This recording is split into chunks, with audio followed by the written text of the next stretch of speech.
ওই সাইডে যাই, ওই যেটা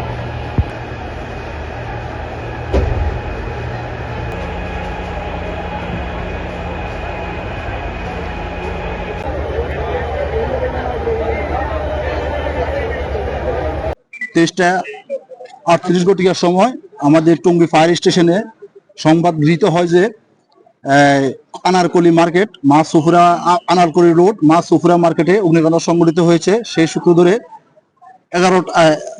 23টা 38 সময়ে আমাদের টার্ন আউট গমন করে টঙ্গী ফায়ার স্টেশনের সিনিয়র স্টেশন অফিসার আগুনের ভয়াবহতা দেখে হেলথ স্যার প্রেক্ষিতে আমাদের উত্তরা এবং কর্মীটোলা আমরা সাহায্যের জন্য সংবাদ দেই এবং সাহায্য আসার পরে 6টা ইউনিট টঙ্গী এবং উত্তরা 6টা ইউনিট আমরা কাজ করতেছিলাম।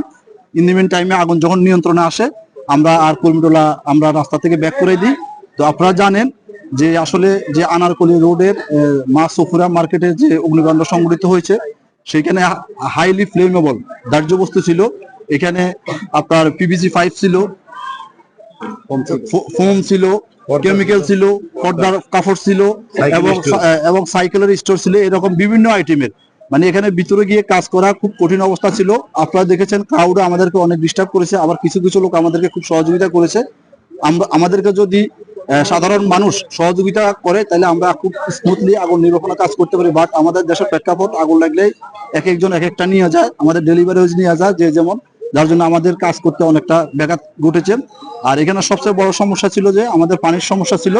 আমরা পর্যাপ্ত পানি পাই নাই। এখানে যে মার্কেটের নিজস্ব কোনো আন্ডারগ্রাউন্ড গোডাউন ছিল না, আশেপাশে যে অ্যাপার্টমেন্ট ছিল ওখান থেকে আমরা কিছু পানি আনছি এবং এই পানি পর্যাপ্ত ছিল না। পরবর্তীতে আমরা যে তুরাগ নদী ছিল, তুরাগ নদীতে আমাদের কিছু পাম্প সেট করে আমরা এই আগুনের নির্বাপনের করতে সক্ষম হয়েছি। এখানে কোনো কেমিক্যালের উপস্থিতি ছিল? কয়টি দোকান পড়েছে? এখানে আনুমানিক 12 থেকে 15টা দোকান পড়া গিয়েছে, এর মধ্যে কেমিক্যালও ছিল। আর আপনারা জানেন যে পিভিসি দানা সেটা একটা কেমিক্যাল, ফোম সেটা একটা কেমিক্যাল। আগুন লাগলে এখানে বিষাক্ত ধোঁয়া সৃষ্টি হয়, কার্বন মনোক্সাইডের সৃষ্টি হয়। এখানে আগুন কাজ করতে খুবই সতর্কতার সহিত করতে হয় এবং আমাদের যারা ফায়ার ফাইটারদেরও অনেক সমস্যা ফেস করতে হয়। আচ্ছা, আমরা এখানে জানতে পারলাম যে কিছু লোক আমাদের কাছে বক্তব্য দিয়েছে এই যে কেমিক্যালের দানার যে ফ্যাক্টরিটা, এখানে নাকি 2010 সালে একবার আগুন লেগেছিল। এই বিষয়টা আসলে ইতিপূর্বে কখন আগুন লেগেছে আমরা জানি না, তবে এই ধরনের দোকানপাট বা এই ধরনের কেমিক্যালের দোকান, এখানে প্লাস্টিকের দানা, ফোম, রিসাইকেলিং অনেক কিছু আছে এখানে। তো আসলে এগুলোর যে অগ্নি নিরাপত্তা ব্যবস্থা থাকার দরকার, এই ধরনের কোনো অগ্নি নিরাপত্তা ব্যবস্থা ছিল না এবং সম্পূর্ণ এই আনারকলি রোডের ডানে বামে যে মার্কেটগুলো আছে প্রত্যেকটা মার্কেট ঝুঁকিপূর্ণ। না, এখানে কোনো আহত নিতে হয়নি।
ওই সাইডে যাই, ওই যেটা